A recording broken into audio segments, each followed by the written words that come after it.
Alia, what inspired your trip to Haiti? I had the opportunity to go with a group of people, and it just sounded like an opportunity to be in a disaster zone that I've never been in before, and help others that really needed help. So being that I had the opportunity to go, and I know there are so many people that have tried to go or would like to go that just didn't have the means, I saw the opportunity and I jumped at it. I know that you went about 6 months after the disaster happened. What was the situation like once you arrived? It was still very bad. Much to my surprise, I thought 6 months after the earthquake that there would be a lot more done.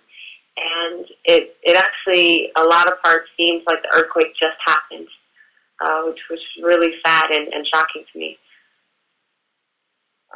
What were some of the health issues that people in Haiti faced as a result of the earthquake once you were there? The patients that we saw coming to the clinic, some of them still just had aches and pains from being buried in rubble for days, hours. There were cuts, wounds that needed to be dressed. There were some patients, there was a sickle cell patient. In addition to having sickle cell, was also pregnant that needed monitoring and treatment. So you had a mix of everyday ailments, and then you had a number of people coming in that, had ailments from surviving pretty much the earthquake. What were some of the projects that you worked on while you were in Haiti?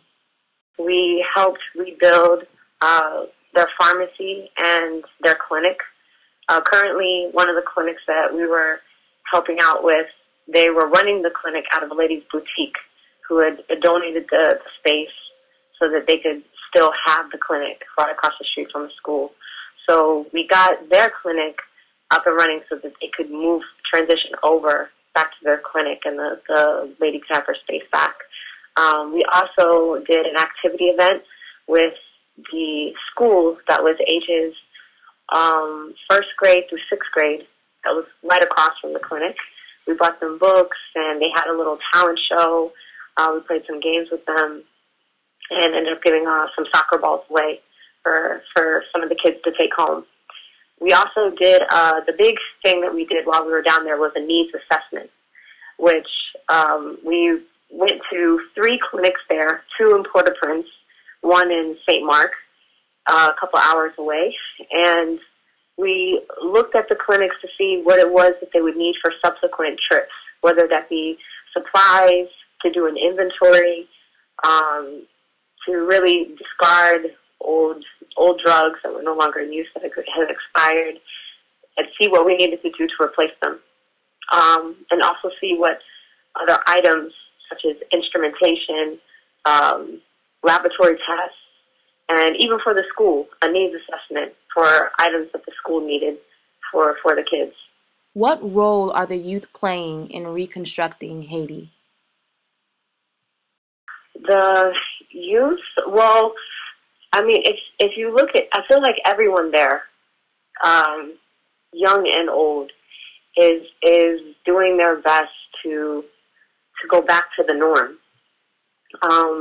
At the clinic that we worked at, you have people still, people working at the clinic that are living out of tents and still coming to work every day to see others that are in need of help. So really, I feel like the whole sentiment is giving back what you can to those others that don't have.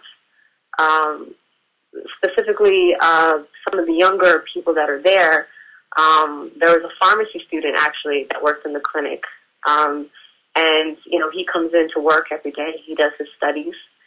There were young laboratory workers. The kids, even at the schools, you can see that, their parents sacrificed to make sure that their kids still were attending school in clean clothes and neatly pressed uniforms, despite the disaster zone that's around them. There are some African countries that face the same type of structural problems that Haiti faced before the earthquake and also now after. Coming from a medical background as a medical student, what would be the advice or some advice that you would give these African countries? God forbid they ever had to face the same type of disaster. Um, the advice I would give would be just to pull together as a community. Honestly, I felt the whole time I was in Haiti, that's what I got a strong sense of. That whether it be medical, educational, whatever have you, the community pulled together. Everyone gave what they had and what they could to contribute to better another person's situation. So that would be probably the biggest advice I could give. As far as for receiving help from other countries, I think a big obstacle is always getting it to the clinic areas, so having good passageways in to the city, even in the midst of a disaster, and just knowing what resources you have. I think that was one big task that we had while we were there. There were a ton of things there that had been sent from many different places from other countries, but just being able to know what you have, know what's expired, and know what you're really working with during that time.